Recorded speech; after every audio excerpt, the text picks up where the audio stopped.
Book इस voice में आपका एक बार फिर से स्वागत है। हम पढ़ रहे थे आदि शंकराचार्य द्वारा लिखी हुई रचना विवेक चूड़ामणि। आइए सुनते हैं। शिष्य: हे गुरु, इन पांचों कोशों को मिथ्या रूप से निषिद्ध हो जाने पर तो मुझे सुनने के अतिरिक्त और कुछ भी प्रतीत नहीं होता।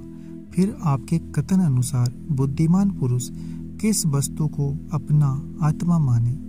गुरु: हे विद्वान, तो बहुत ठीक कहता है।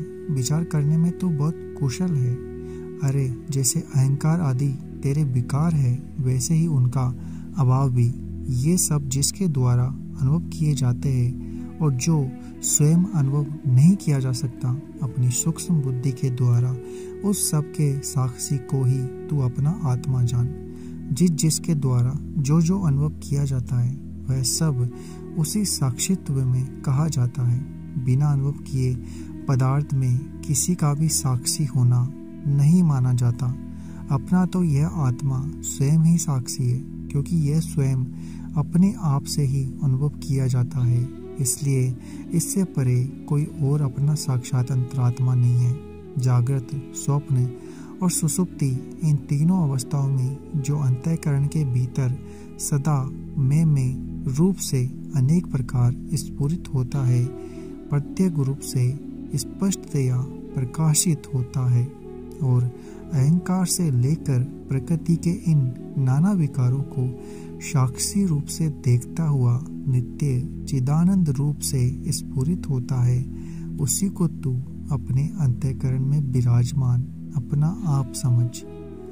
जिस प्रकार मूढ़ पुरुष घड़े के जल में प्रतिबिंबित सूर्य बिंब को देखकर उसे सूर्य ही समझता है, उसी प्रकार उपाधि में स्थित चिदाभास को अज्ञानी पुरुष ब्रह्म से अपना आप ही मान बैठता है। विद्वान पुरुष घड़ा, जल और उसमें स्थित सूर्य का प्रतिबिंब, इन सब को छोड़कर जैसे इन तीनों के प्रकाशक इनसे पृथक और स्वयं प्रकाश रूप सूर्य को देखता है, उसी प्रकार देह, बुद्धि, चिदाभास, इन तीनों को छोड़कर बुद्धि गुहा में स्थित साक्षी रूप इस आत्मा को अखंड बोध स्वरूप, सबके प्रकाशक और सत असत दोनों से भिन्न, नित्य, विभु, सर्वगत, सूक्ष्म, भीतर बाहर के भेद से रहित और अपने आप से सर्वथा अभिन्न इस आत्मा को भली भांति अपना निज रूप जानकर पुरुष पाप रहित, निर्मल और अमर हो जाता है। वह अति बुद्धिमान पुरुष शोक रहित और आनंद घन रूप हो जाने से कभी किसी से व्यवहित नहीं होता। मुमुक्षु पुरुष के लिए आत्म तत्व के ज्ञान को छोड़कर संसार बंधन से छूटने का और कोई मार्ग नहीं है। ब्रह्म और आत्मा के अभेद का ज्ञान ही वह बंधन से मुक्त होने का कारण है, जिसके द्वारा बुद्धिमान पुरुष अद्वितीय आनंद स्वरूप ब्रह्म पद को प्राप्त कर लेता है। ब्रह्मभूत हो जाने पर विद्वान फिर जन्म मरण रूप संसार चक्र में नहीं पड़ता। इसलिए आत्मा का ब्रह्म से अभिन्नत्व भली प्रकार जान लेना चाहिए। ब्रह्म सत्य, ज्ञान स्वरूप और अनंत है। वह शुद्ध पर स्वतः सिद्ध, नित्य, एकमात्र, आनंद स्वरूप, प्रत्यक, अंतरात्मा और अभिन्न है, निरंतर उन्नतिशाली है। यह प्रेम अद्वैत ही एक असत्य पदार्थ नहीं है, क्योंकि यह सत्य है, क्योंकि इस स्वात्मा से अतिरिक्त और कोई वस्तु है ही नहीं। इस परमार्थ तत्व का पूर्ण बोध हो जाने पर और कुछ भी नहीं रहता। यह संपूर्ण विश्व जो अज्ञान से नाना प्रकार का प्रतीत हो रहा है, समस्त भावनाओं के दोष से रहित ब्रह्म ही है। मिट्टी का कार्य होने पर भी घड़ा उससे पृथक नहीं होता, क्योंकि सब ओर से मूर्ति का रूप होने के कारण घड़े का रूप मृत्तिका से पृथक नहीं है। अतः मिट्टी में मिथ्या ही कल्पित नाम मात्र घड़े की सत्ता ही कहाँ है। मिट्टी से अलग घड़े का रूप कोई भी नहीं दिखा सकता। इसलिए घड़ा तो मोह से कल्पित है। वास्तव में सत्य तो तत्व स्वरूप मूर्ति का ही है। सत्य ब्रह्म का कार्य यह सकल प्रपंच सत्य स्वरूप ही है, क्योंकि यह संपूर्ण वही तो है, उससे बिन कुछ भी नहीं है। जो कहता है उससे पृथक भी कुछ है, उसका मोह दूर नहीं हुआ। उसका यह कथन सोए हुए पुरुष के प्रलाप के समान है। यह संपूर्ण विश्व ब्रह्म ही है, ऐसा अति श्रेष्ठ अथर्व श्रुति कहती है। इसलिए यह विश्व ब्रह्म मात्र ही है, क्योंकि अधिष्ठान से आरोपित वस्तु की पृथक सत्ता वह ही नहीं करती। यदि यह जगत सत्य हो तो आत्मा की अनंतता में दोष आता है और श्रुति अप्रामाणिक हो जाती है तथा ईश्वर भी मिथ्यावादी ठहरते हैं। ये तीनों ही बातें सत्पुरुषों के लिए शुभ और हितकर नहीं हैं। परमार्थ तत्व के जाने जाने वाले भगवान कृष्णचंद्र ने यह निश्चित किया था कि ना तो मैं ही भूतों में स्थित हूँ और ना वे ही मुझ में स्थित है। यदि विश्व सत्य होता तो सुषुप्ति में भी उसकी प्रतीति होनी चाहिए थी, किंतु उस समय इसकी कुछ भी प्रतीति नहीं होती। इसलिए यह स्वप्न समान और सत्य नहीं है और मिथ्या है। इसलिए परमात्मा से पृथक जगत है ही नहीं। उसकी पृथक प्रतीति तो गुणी से गुण आदि की पृथक प्रतीति के समान मिथ्या ही है। आरोपित वस्तु की वास्तविकता ही क्या, वह तो अधिष्ठान ही ब्रह्म से उस प्रकार बास रहा है। अज्ञानी को अज्ञानवश जो कुछ प्रतीत हो रहा है वह सब ब्रह्म ही है। जिस प्रकार ब्रह्म से प्रतीत हुई चांदी वस्तुतः सीप ही है। इंद्र जगत यह जगत है, इसमें यह रूप से सदा ब्रह्म ही कहा जाता है। ब्रह्म में आरोपित जगत तो नाम मात्र ही है।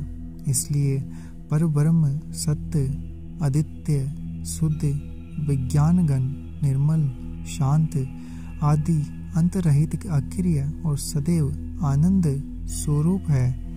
वह समस्त मायिक भेदों से रहित है, नित्य सुख स्वरूप कला रहित और प्रमाण आदि का अविषय है तथा वह कोई अस्वरूप अरूप अव्यक्त अनाम अक्षर तेज है जो स्वयं ही प्रकाशित हो रहा है। बुद्ध जन उस परम तत्व को ज्ञाता ज्ञान और ज्ञेय इस त्रिपुटी से रहित अनंत निर्विकल्प केवल और अखंड चैतन्य मात्र जानते हैं।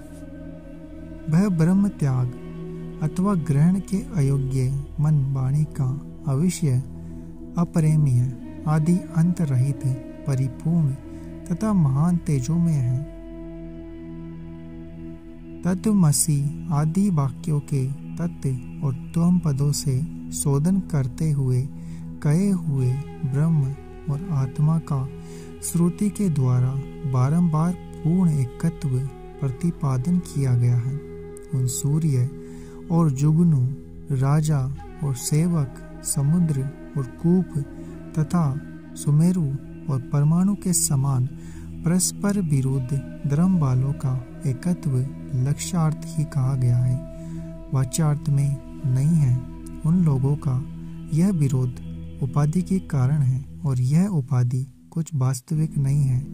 ईश्वर की उपाधि महत्व आदि की कारण रूपा माया है तथा जीव की उपाधि कार्य रूप पंचकोश है। ये परमात्मा और जीव की उपाधियां है। इनका बलि प्रकार बद्ध हो जाने पर ना परमात्मा ही रहता है ना जीवात्मा ही। जिस प्रकार राज्य राजा की उपाधि है, दाल सैनिक की, इन दोनों उपाधियों के ना रहने पर ना कोई राजा है ना योद्धा। ब्रह्म में कल्पित द्वैत को अर्थात आदेशु नेति नेति इत्यादि श्रुति स्वयं निषेध करती है। इसलिए श्रुति परमाणु काल युक्ति से उपयुक्त उपाधियों का वध करना ही चाहिए। यह दृश्य कल्पित होने के कारण रज्जु में प्रतीत होने वाले सर्प और स्वप्न में भासने वाले विविध पदार्थों की भांति सत्य नहीं है। ऐसे ही प्रबल युक्तियों से दृश्य का निषेध करने पर उनके पीछे जीव और ईश्वर का जो एक भाव पचा रहता है वही जानने योग्य है। जीवात्मा और परमात्मा की अखंड कर सत्ता की सिद्धि के लिए महाकाव्य में लक्षणा करने से उसका ज्ञान होता है। उनका ठीक ठाक ज्ञान न तो जयति लक्षणा से होता है और न अजहती से ही। इसलिए इस जगह जहते जहती लक्षणा का प्रयोग करना चाहिए। वह देवदत्त यह है, इस वाक्य में विरुद्ध धर्मों का वाद करके जिस प्रकार देवदत्त की एकता बतलाई जाती है, उसी प्रकार तत्वमसि इस वाक्य में दोनों के विरुद्ध धर्मों का वाद करके एकता कही जाती है। इस प्रकार लक्षणा द्वारा जीवात्मा परमात्मा के चैतन्यास की एकता का निश्चय कर बुद्धिमान जन उनके अखंड भाव का परिचय प्राप्त करते हैं। ऐसे ही सैकड़ों वाक्यों से ब्रह्म और आत्मा की अखंड एकता का स्पष्ट वर्णन किया गया है। अगर आपको हमारा यह प्रयास अच्छा लग रहा है तो चैनल को सब्सक्राइब करें, वीडियो को लाइक और शेयर करना ना भूलें।